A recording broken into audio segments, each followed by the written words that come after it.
welcome MCR. It's really an honor to have you talk to me about excellence. You are kind of an excellence guru. So my first question to you would be, as an excellence exponent who has implemented excellence and assessed excellence and encouraged people to take the path of excellence, what do you think would be the reasons why the propagation of excellence is not that strong in the Indian context, especially? Okay, so people look, see, basically what is required is the fundamentals of TQM to start with. And for that, the solid base is 5S.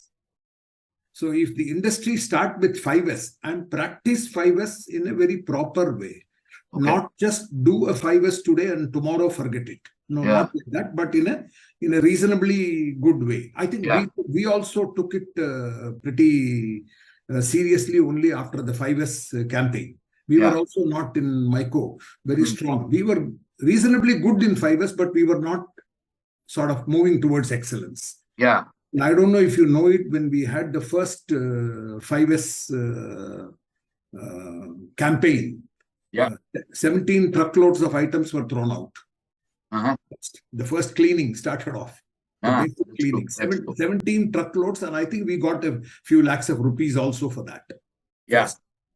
And then came the what happened was it could not be sustained, because people will have to then go, when you go to the second S and say, you know, everything in its place and a place for everything, that remains for some time, and thereafter people start accumulating once again. So this habit has to be first reversed. And once we reverse that and made the 5S more or less, let me say, a working practice for, at least I would say, for a critical mass of the people, let me say 70%, 80% of the people, let me say, that became a automatic practice. The fundamentals of TQM were in place. Once the fundamentals of TQM are in place, you are good to start the excellence journey. Now, if you look at every time it falls back. Yeah, if you look at Bosch context, Bosch has possibly adopted the TQM principles for over decades now. Correct. I know. 5 years was it? No, we were practicing the other tools of TKM. Tools of TKM. But we were missing the ground, the foundation, which is 5S. Yeah, but then in terms of philosophy, Bosch always had the TQM philosophy from the beginning. Yes, we had the TQM philosophy. Now the penetration of TQM in India is also relatively low. People are now only slowly coming to the TQM, TEM, total employment, employee involvement and the TEI and other things. They are starting it only now. Is it possible that because of so many jargons in the market, that this focus, what you speak is very simple. You just do 5S and have the TQM mindset, then excellence happens on its own. Is it possible? More or less, that's the path to excellence. So if you look at it, there are so many jargons in the market today. People talk about TQM, and then there is a 5S committee, then the 5S award, Lean award, EOC, and whatnot. Everything, blue ocean strategy. Then you have got the design thinking. So many things coming up continuously. Do you think that is some kind of a clutter for people not to focus on the basics?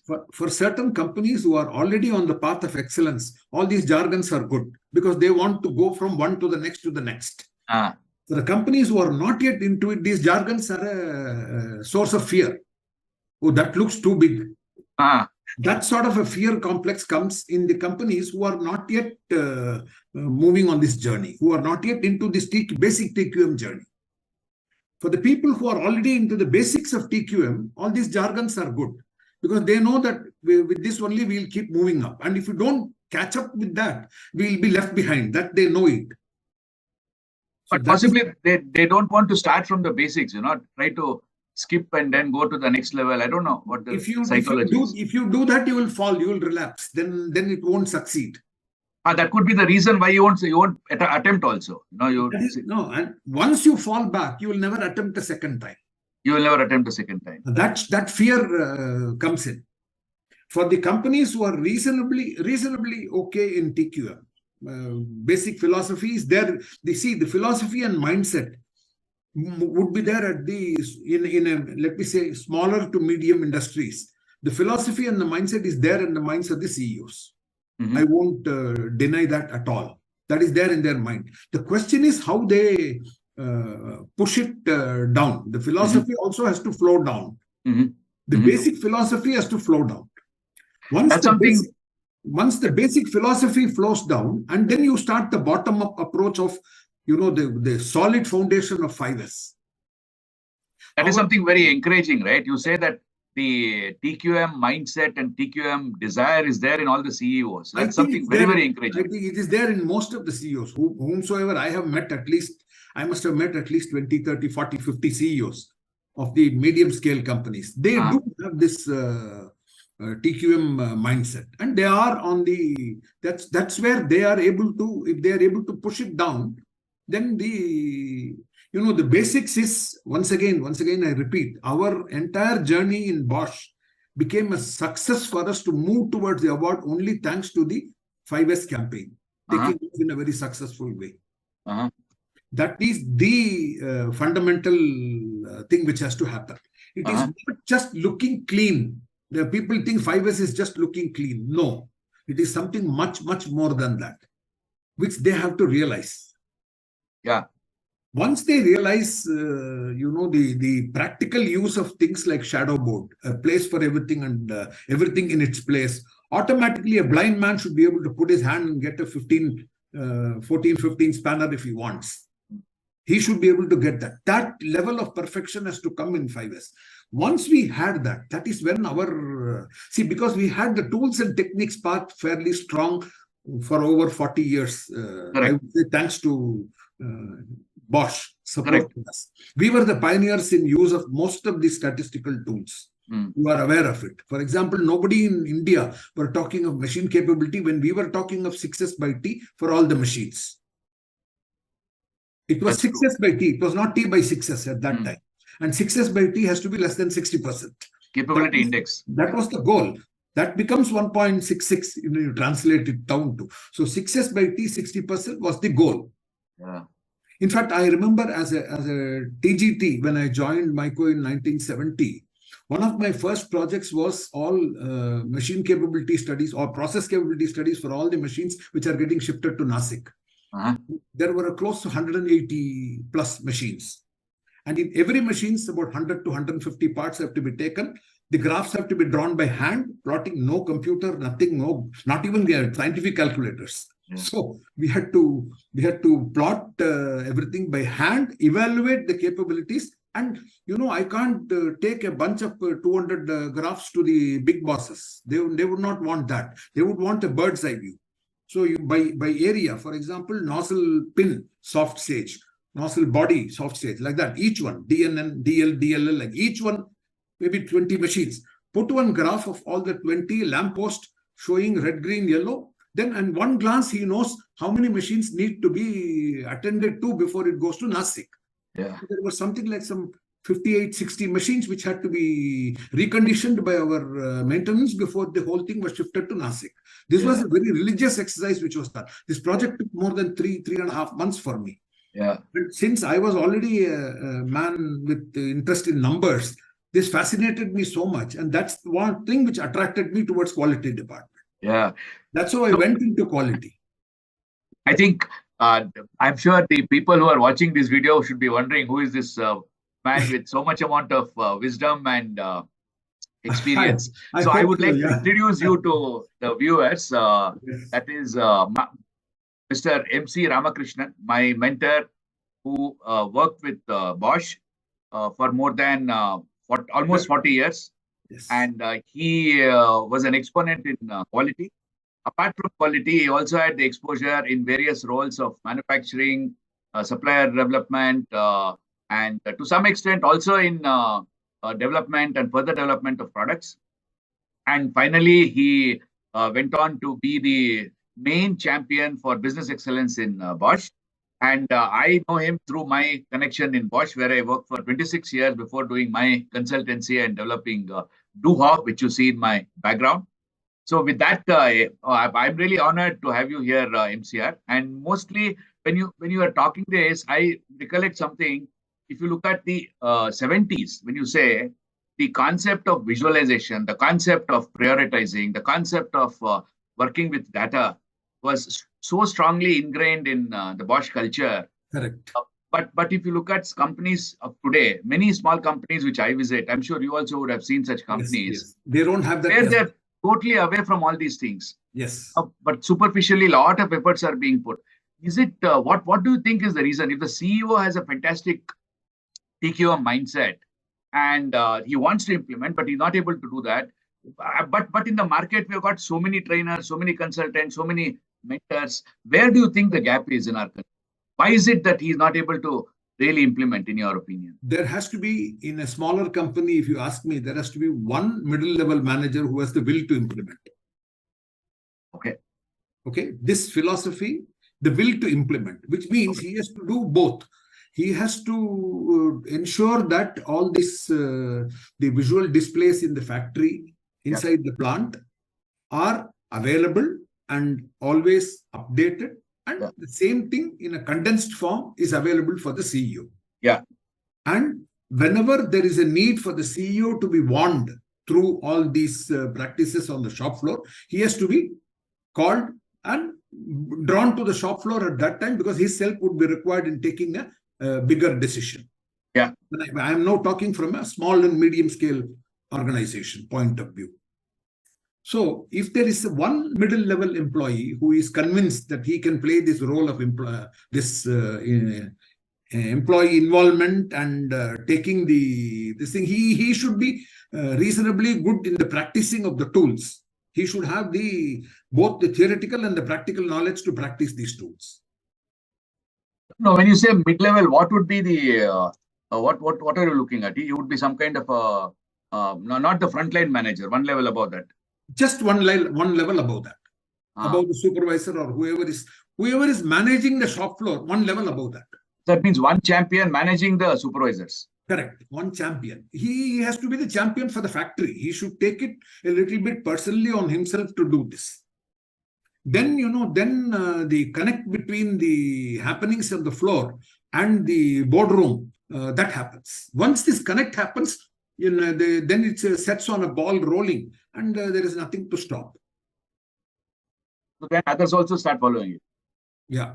So I think this would be the thing. And this review on the shop floor has to happen on a daily basis. This is what we used to call DIR. Yeah. If you recall the word DIR, it started off as do it right. So that was the clear thing which used to happen on the shop floor. We used to threadbare discuss the previous day's rejections. May not be all the rejections, but at least we used to have a small Pareto and then say yesterday there were 42 rejections. 28 of them were contributed by these 3 defects. Let us discuss these 3 defects. So those 3 defects, there would be a reasonably threadbare discussion, and action would be immediately rolled out. The action might take even 2 weeks. Because if it needs one change in a tool, which the planner has to go and get it done in the tool room, he might take 2 to 3 weeks. But at least the action is, the ball is set rolling there. Yeah, and again, there, if you say the shop floor, in the modern terminology, you call it as Genchi Gembutsu. Correct. Right? And that is the essence. And I am many times surprised. You can call it by any of the names. The names could be different because from the Japanese culture, there are several names. But Gemba, Gembutsu are the basic things, which without it cannot happen. Correct. That is the basics. Everybody should be willing to pitch in there. Yeah, see, there is another thing which is interesting, which is equally challenging. One is the daily shop floor review also is very, very weak. Absolutely. Whichever company I have gone to, whatever assignment I have done, wherever we have got any magical transformation, it's very simple to put in a shop floor review. Daily shop floor review to a good. That's the core. Once I call it as a linchpin of any company. Correct. Linchpin. I think you used a wonderful word. Linchpin of any company is a wonderful word there. So that is something which is first implemented, then automatically all the other things will follow. Everything will follow. See, this is equivalent to the 5S bringing it onto the shop floor in practice. Correct. So the moment you do that, the journey picks up. Thereafter, it's only a question of the will from the top management to, there is also some money involved in entire thing to move towards the excellence journey. If you want a tag of an excellence, you need the money to be invested. That I think the CEOs should take the call. Yeah. So if you look at it, the daily shop floor review becomes mandatory. Absolutely. Right? No, Now, no two ways about it. So apart from that, in the daily shop floor review, I've always propagated to really have some kind of a pledge, because if you look at it, I'll go to a different philosophical level altogether. If you Yes. look at the religions, Yeah. all of us do some kind of a pledge on a daily basis. Correct. You can call it as prayer or whatever it is, where you are trying to affirm to your value system, your values, what you want to do. Correct. And at some frequency, we are again getting further rejuvenated or reinforced by going to a temple or wherever it is. Correct. Absolutely. And correct. on a regular basis, we are reading about this faith or listening, talking to somebody. Some way or the other, we are constantly reflecting on what we have been Absolutely. doing. That gives you the courage and strength to practice this. Courage. And that, do you think, is something which can be done in an organization through a regular audit? Yeah. Yes, absolutely right. See, when we mean all these this is nothing but the basics of a system. Yeah. Whether a system is functioning or not, you have two approaches. One is you need a man on the shop floor to govern and practice it on a day-to-day basis. Correct. That is the operational part of the control. Correct. The other one is a systemic part of the control, which has to be done by an independent agency. It Correct. can be a quality agency, it can be a third-party agency. Correct. It depends on what level you are talking about. Initially, it will be an internal agency from a quality, a third-party quality person. See, it should not be the same person who is responsible for this. Yeah. He also may be a quality man, but he should not do this. Then it should be somebody else, because he should have the authority to question this third party if he has not done his job. That's what I meant. The system audit has to happen through a third party. When I mean a third party, completely who is neutral, away from the shop floor. Yeah. So how important is audit in your opinion? That's one of the most, that is the biggest weapon which a quality person has got. I have used the audit as a fantastic weapon. Now, as far as the excellence is concerned, where do you think audit fits in? It fits in right in the basics, right in the functionality of every system. Yeah. See, when you talk of the operational activity on a daily basis, the audit of that will drive you to the next step. A continuous audit of this and systematic use of this will drive you to the practice of the tools and techniques and other things, which will mean the sort of monthly meeting, monthly reviews, fixing targets based on Pareto and achievement in relation to the target. That means you don't blindly fix a target. Don't say immediately 40%. No. Yeah. You need to know what there will be a Pareto. Then you need to know how much can be reduced. You arrive at what is the most challenging target possible, and then fix that target, and then monitor that. So all these things would be the next level, and at that level also there need to be some systems to be functioning, and those systems have also got to be audited. This is what I meant, the second level, third level, like that. So it keeps... Yeah, so that is basically to say that unless the audit is happening, you would not be in a position to understand whether it is really working, not working, and where to concentrate on. See, if you recall, when we were first certified ISO 9001, or when we were about to be certified, let us say, systems and all that. So we had the CEO from the TUB Mumbai. So I took him around the entire plant, starting with the gate and goods in works. Started from there and to the exit gate. So I took him around the whole plant. And after a 2-hour round, as we came back to the office, he said, I think you guys will have no problem in getting your certification. It was his view. Okay. We internally knew that we need to improve quite a lot on documentation. Correct. This we knew it. Yeah. But as an external person, he has not seen that documentation and other things. Teams who did a lot of activities and did it.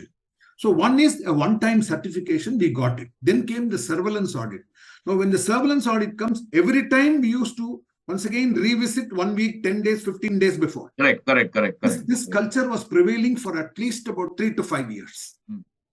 When we got recertified for ISO 9001 after 3 years, this culture still prevailed. Yeah. But when we were moving towards the QS 9000, this culture changed. Yeah. We did not have to do this 15 days before starting preparations. All we needed to do was maybe 2-3 days before an audit, and then we'll see where we are and correct it. So that sort of living ISO 9001 or living the QMS started at least about 8-9 years after the certification. That's something which is very interesting. Maybe that could be the reason why many give away. Because if you look at Bosch as a company with so many systems, so much amount of foundation already. It took us 8 years. Available. 8 years. 8 years. So for a company which doesn't have anything at all, for them to get quick results in maybe a couple of months will be impossible, right? That's why, see, you have to, one is getting certified for the systems, QMS. And the next is living the QMS.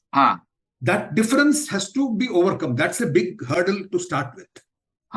So if the small scale and the medium scale industries are able to get this on, the first hurdle is crossed. And once the certification. Once the system is living, getting the certification is not a problem. There are people who will help you because the auditor is anyway going to see only samples. So if most of your thing is in order, see, he will start with the customer complaint, for example. And then he will say, show me what you have done for this, what you have done for this. And like that, he will go into the systems, each of the document. And there will always be some, shortcomings in the documentation and all that, which is what is the path to improvement. If you improve that, then it is the path to improvement. So this living the QMS itself took about, if I mistake, not around 8 to 10 years for us.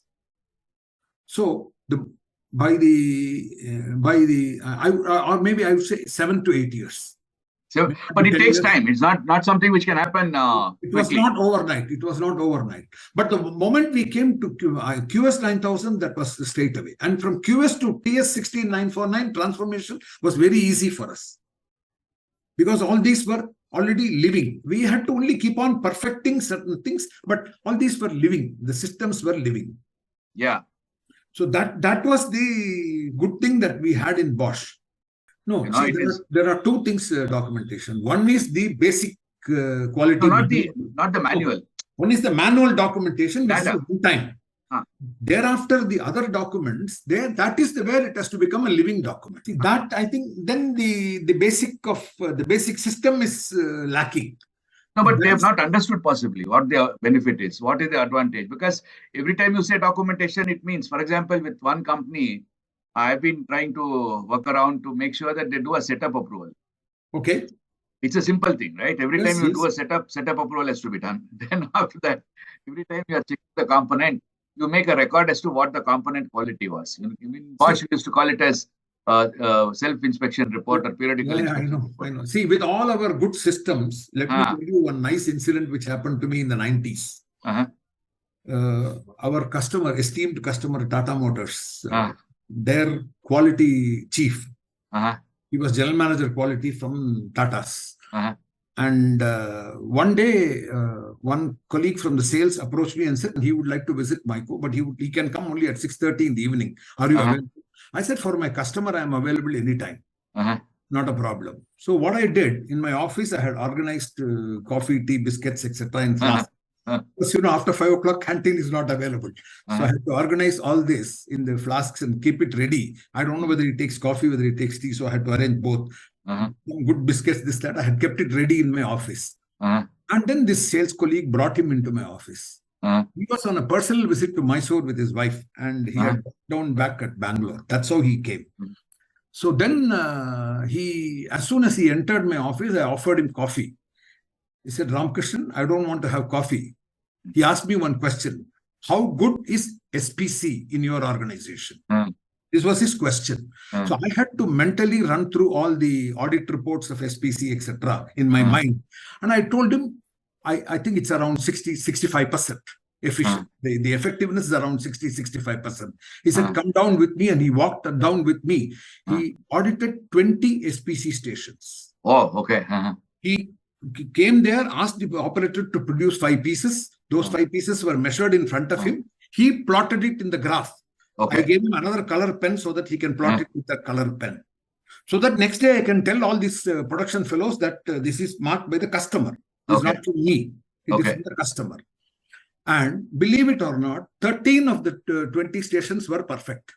Okay, that's good. Remaining- About 60% came to the same number. 65. My number was 65, so it matched. The remaining were either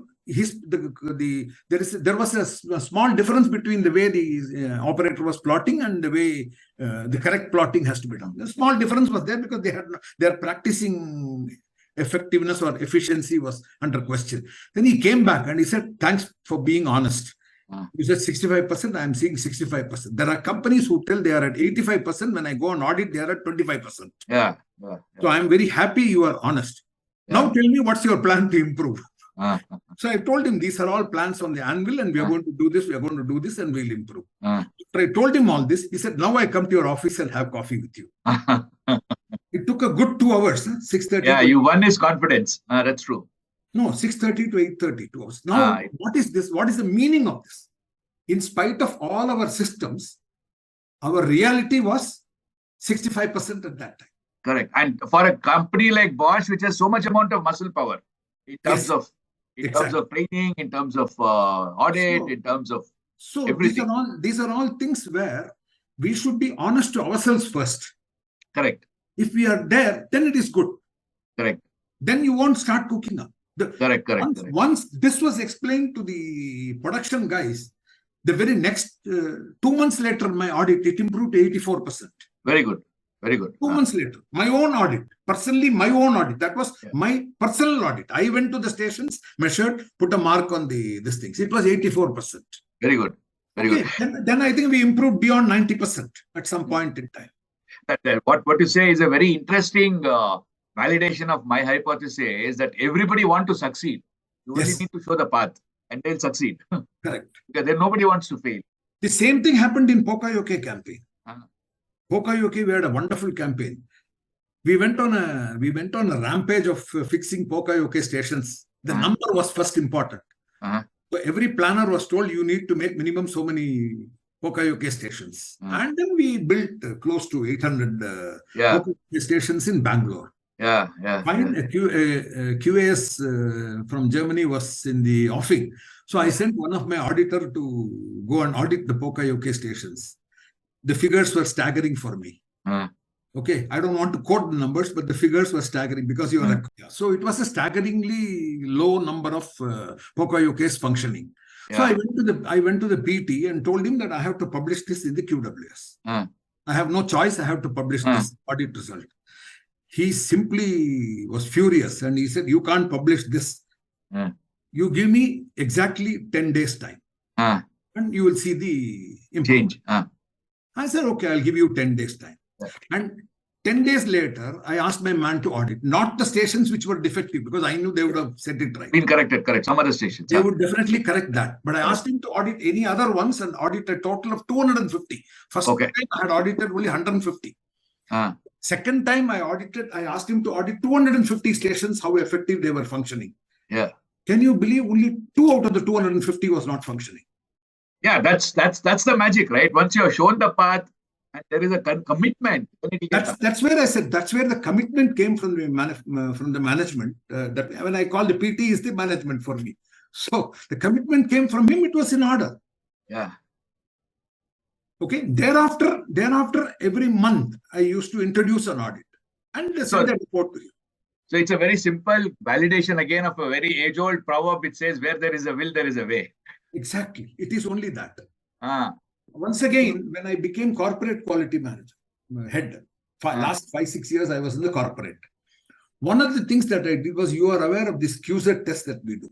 Yes, the reliability and quality test, And you are also aware of the system audit activities, process audit that's correct.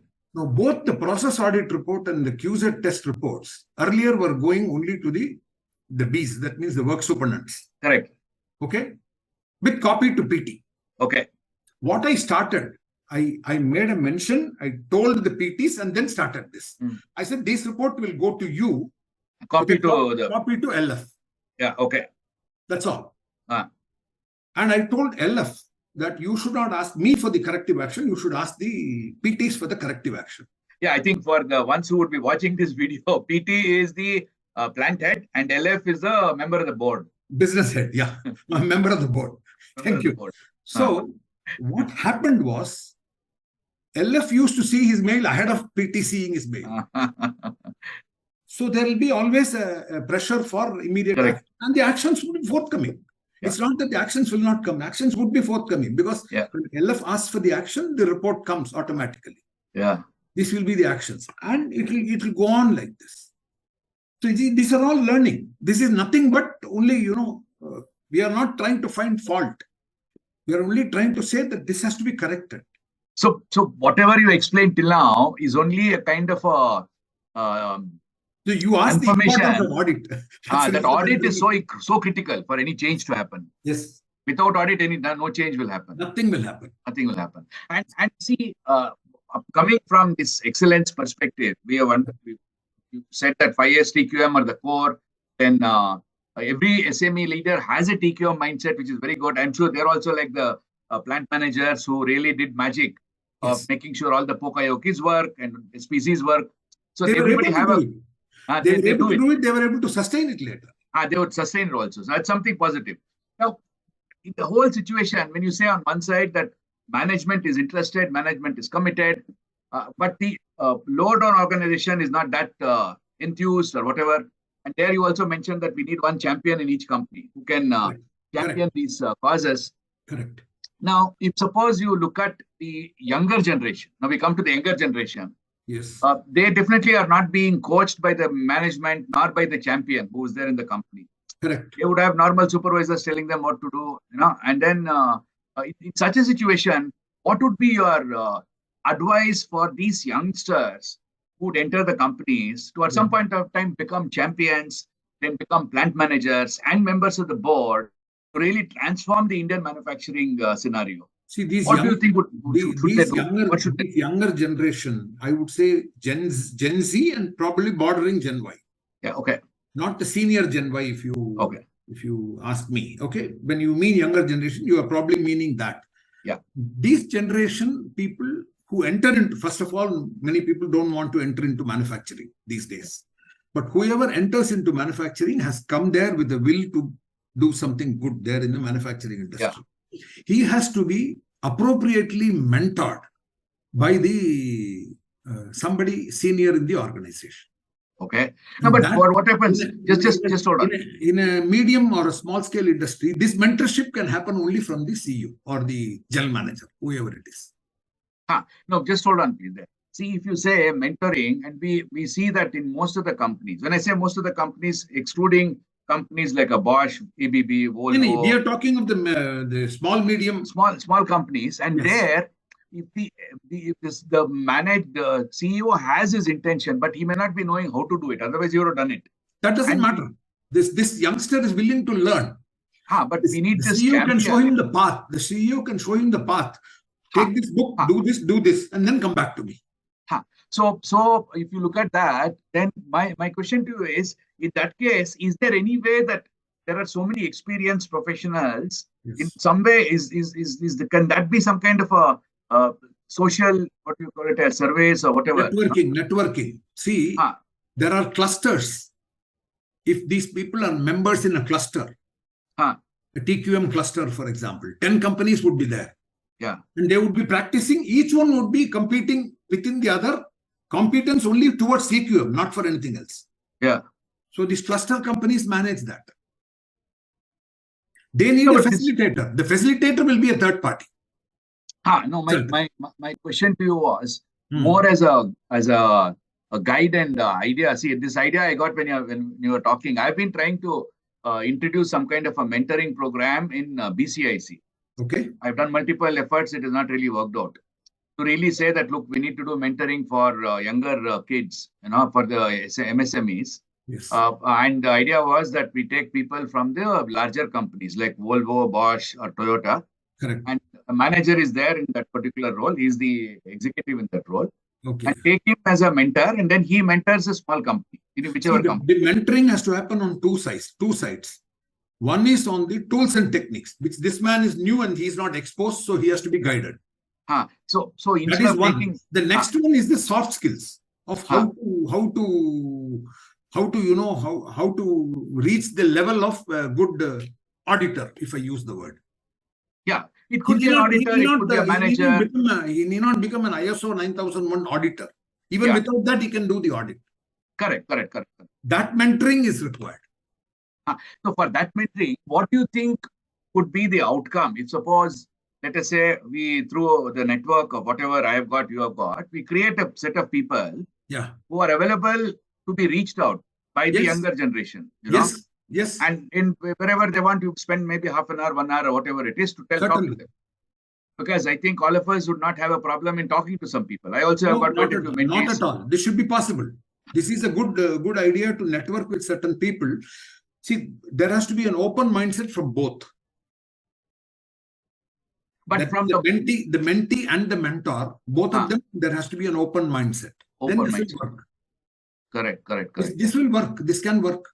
And to tell me, in terms of your own experience growing from a TGP to the vice president of a company, how have you encountered, how have you overcome challenges in the organization because of the dynamics of the organization? It could be any kind of a challenge which is basically because of organizational dynamics. Somebody wants to maybe become more popular. Somebody wants to pull you down. Somebody wants to put you down in a discussion. These things are all quite natural in the companies. I feel I was able to manage most of it through my technical strength. Okay. I mean, the expertise on the tools and techniques. Okay. Nobody can question me when I talk something and when I say this is what you will get. Yeah. Let me give you one nice example for this, which happened in my life. There was once Friday afternoon, 3:45. An auditor comes with a murder case defect, if I use the word. It's a very serious defect. One pin in a regulating sleeve was loose. Yeah. So it was a very serious defect. This fellow comes there. These were the days when we didn't have all this PRMS and all these big systems. Everything was green memo and paper. Yeah. I took that auditor straight to the shop, straight to the stores first, and asked that fellow. This was end of the month, towards the end of the month. So I went to the stores and asked that fellow how many pumps would be there. Export. So how many would be there? That fellow said, sir, about 10,000 would be there, sir. I immediately took my green memo and said, none of this 10,000 should leave. And I gave it to him, the green memo, signed and came back. He told me, sir, all this supply list is already, this thing invoice is already made. I have to only load it into the truck. Only the truck is coming in the afternoon. I have to only load it. Today, all this will get loaded because it's already month end. Today, it has to be loaded. Even by midnight, all this 10,000 will get loaded. Trucks are coming at 4 o'clock. It's all planned. I said, if any of these leaves, you are going to lose your job. And you were what at that time? I was TEP1 or QSG1. QSG1, okay. That means you are in the first or second level of leadership. Or second level. Second level of leadership, okay. You have to assume that leadership, there's no choice. I said, none of this will go. If anything goes, you're going to lose your job. You can go and tell your boss. And then I came back. Time was already around 4:30. 4:30 to 8:30, I was in the shop floor trying to find out what is the root cause for this problem. Okay. Because I need to know the cause. Correct. So I did all my groundwork, understood all the causes, etc. Then I need to find a solution, how to sort it out. Okay. Because as a QMM, as a QSC, if I simply say reject and keep quiet, that's not the right way. I have to give them a method to sort it out also. So what I did, I came home very late in the night, and then next day morning, I called our R&D and told him, can you come early in the morning at 6:37? I would like you in the factory early, Saturday morning. Yeah. So that fellow also came at 7 o'clock. I also came at 7 o'clock. Previous night, I called him. So 7 to 8:30, both of us were 7 to 8:15. Both of us were trying to find out a method of sorting it out. Yeah. And we both arrived at the method, but then I need 48 hours to prove this method. I said, fine, you take your 48 hours. Monday, you let me know if this can be done. That's enough for me. That's fine. Then what happened was I start getting phone calls from everybody because it's nearing month end supply. Correct. The turnover pressure is there. Turnover will become zero in export. It will become zero, really zero. So pressure was from everybody, right? From ABB, everybody. Okay. And everybody rang up. I said, this cannot go. I have stopped it. This cannot go. I held my ground. He was the LK and L was not available. So He fixed the meeting at 2 o'clock, something like that. He had Ah. fixed the meeting. Then I had prepared this thing. I took one sample of the pump, one sample of this regulating, because I have to explain everything to him. So I took all this, I took all the drawings, kept everything ready, and we went to the meeting there. Everybody was there. All the, you name the VVIPs who were all required from production, etc. Everybody was there. Now you have explained everything, Mr. Ramakrishnan. I understand this. Can you explain to me how serious is this defect and what will happen? I told him, if this pin falls inside the engine, it will be consequential damage, for which the customer is going to charge you at least 1,000 marks per pump. Per failed pump. And at that time, our selling price was hardly 15 marks to Bosch. Correct. Bosch to Bosch selling price was correct. 15 marks. So for a 15 marks pump, we'll be spending 1,000 marks. That is the impact. Equation. Correct. Then he asked me, can you guesstimate how many would be there in this 10,000? I had done all my homework, Pearson clock diagram, everything I had. I showed him the Pearson clock diagram, and I said, in the sample I have got this, so in the population it will be this much. My guesstimate is it will be something like 38 to 40 pieces. He said, fine. Do we have a method for sorting it out? I said, I have found a method, but this method can be validated on Monday morning. My confidence is 95% that this method will be valid. He said, fine, I accept. Nothing will go. He said, sir, the turnover will become zero. You don't worry, I will answer to Germany. See, again, there, one more clarification to the ones who are watching. This person who took the decision, nothing will go, was the board member. Again, another board member. And again, the core message here is that commitment from the top management is required. Is mandatory. Exactly. It is something which is mandatory. And another thing which also you said earlier, that no top management would want to violate any such thing. Nobody wants to violate. Provided they come to know of it. Obviously, clear. They have to come to know. But if suppose it is all hidden up somewhere in the entire hierarchy, he asked me, when can all this be starter shipment? Start of shipment, I said it can start on the 3rd. And by when it will all get sorted out? I knew it will get sorted out by 9th, but I told him 11th. I had to keep some buffer. I don't know. Very interesting thing. Very interesting. See, I keep telling my clients that when you do a plan, you always need to aim for something better than the plan. Exactly. So when you do any plan, buffer is must. Without buffer, you cannot succeed. Actually, so I told him it will happen by 11th. All he said was, from the 3rd, when it starts, I want a daily report. And it was all paper days, as I mentioned to you. So in one plain sheet of paper, I wrote this, put it into a file, and this file used to go from me to his office. Daily, I will sign, it goes to his office, he signs and sends it back. Okay. That's all. This one paper used to move between me and him. And we completed all that. At the end of it, when everything was completed, he called me to his office and said, how many you found? I said, 39. He said, fantastic, you hit the bullseye. I had told him 40, approximately 40. 40, one less. That's very good. 39 was the number. So this 39 would have been clear recall cases for Bosch. Correct. Oh, no, not just 39. Because of the 39, the entire 10,000 would have been the recall, right? 10,000 would have been recalled and 39 would have been found. It would have been an image issue. It's a company image issue. Correct. So this is the case. Case in point, if you are convinced of what you are doing, I was convinced what I was doing was right. I didn't bother about anything. I said, this has to be stopped. There's no question. This cannot go. So your conviction is important in all this.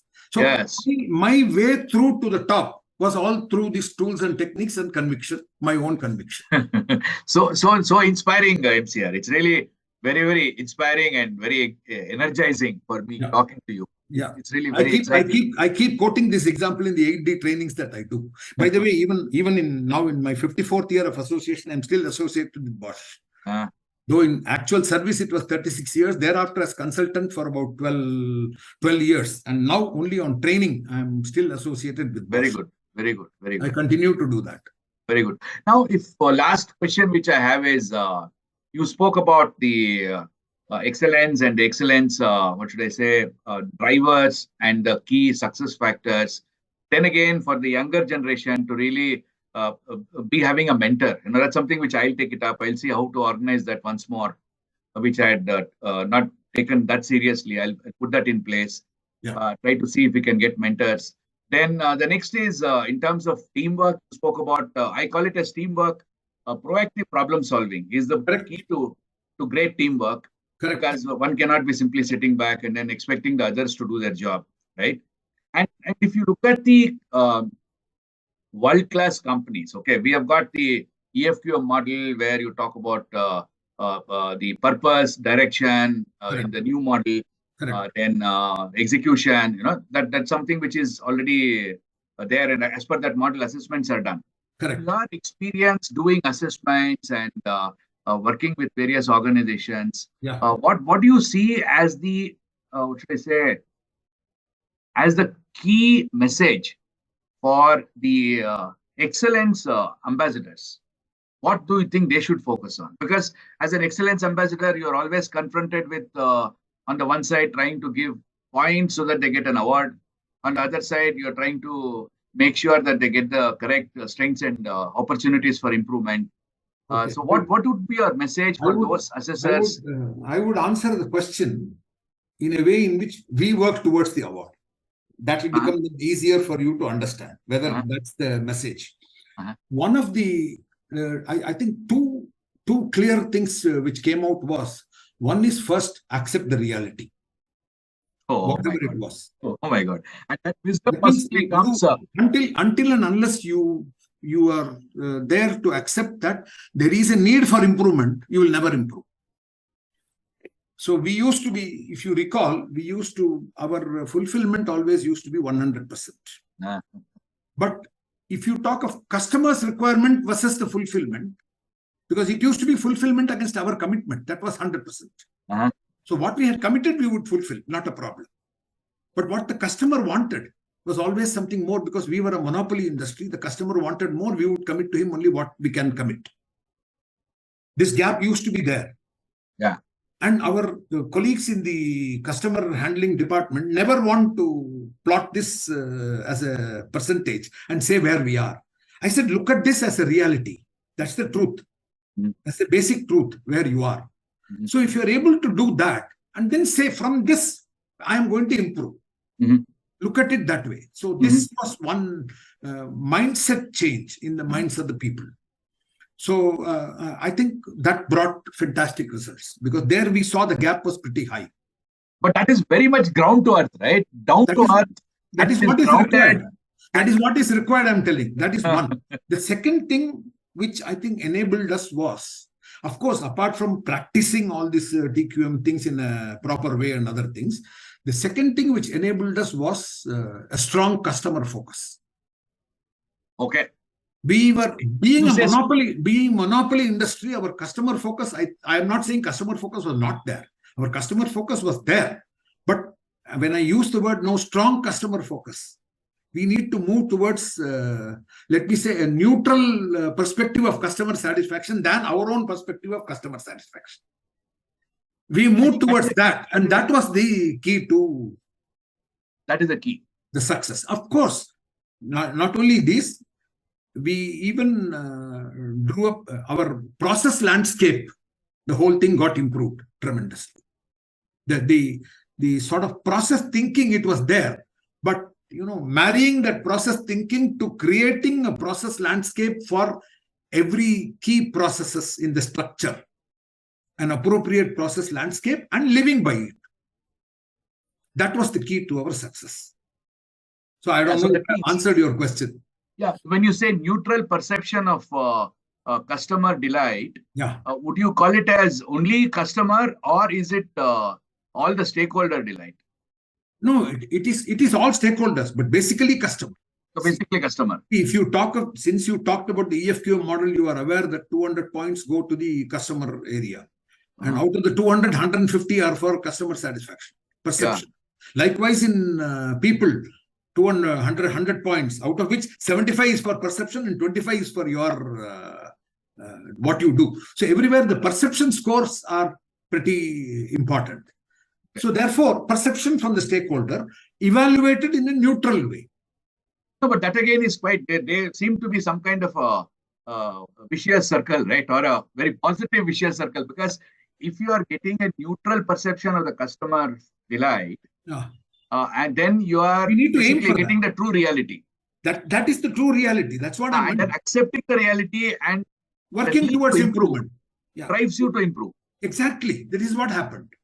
See, we were gathering the customer delight scores, etc., from our side, and it used to be always 80 plus, 85 plus, like that. Yeah. On a score of 100, it used to be 80, 85%, whatever it is.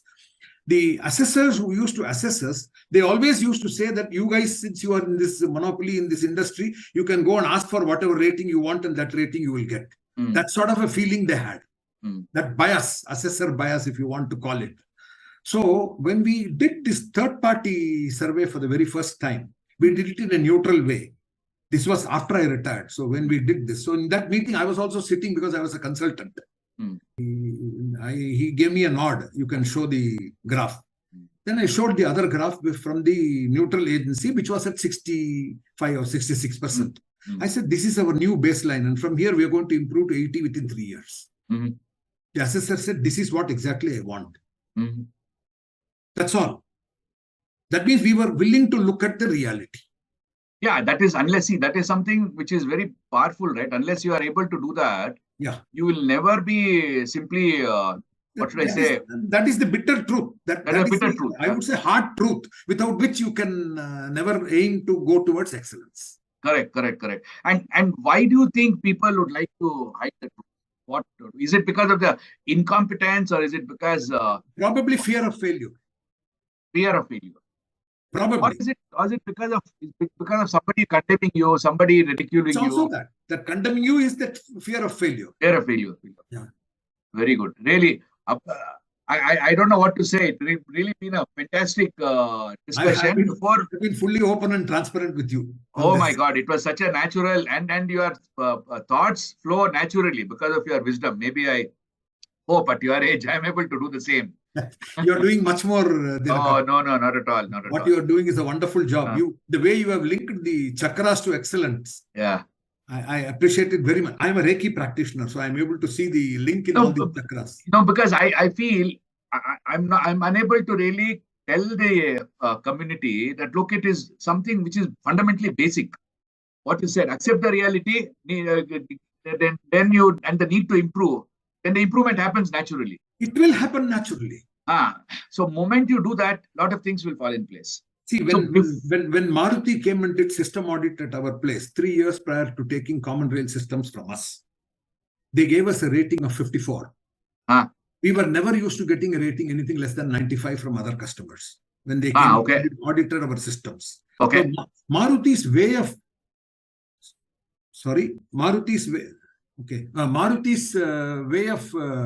auditing was either 0 or a 3. There's nothing in between. Yeah. We used to have that in-between scores. Yeah. Between 0 and 10, we used to have that in-between scores. If it is nothing, both in theory and practice, if it is nothing there, it is 0. If theory and practice, everything is fully there, it is 10. Everything else is in between, and we give a score. That is the guideline from Bosch for our audit. Yeah. So this Maruti guys gave us this. And in the closing meeting, he wanted the top management. And of course, later on, Mr. LF joined for that meeting. The first question was to him. How often you audit the processes? And he said, Ramakrishnan is my quality head. He will audit the processes. Then he looked at me and he asked me, how often you audit the process? I said, Mohan is my audit expert. Oh, it went down the line. Okay. I know what the answer would be. Down the line. And then he asked, Mohan was also in the room. So he asked Mohan. Mohan said, Philips is my auditor, but he's not here. He's the auditor. So he could not ask Philips. He asked up to Mohan. He said, no, this is where. Now in Maruti, they said that Jagdish Khattar would go to a work some frequency, do his own audit. That is when we started the layered process audit. Layered process confirmation, correct. LPC, yeah. So it's a learning from a Maruti's audit. Right. Super. The next question was to engineering. Yeah. Do you have product failures during product development? Yeah. He said, yes, we have. Do you practice 8D there? No. 0. Do you share these informations with production and quality? No. No. This has to be secretive. You are aware of it. It was never shared with production and quality. Correct. Then you will know development failures are there. You Correct. will look at it in a different way.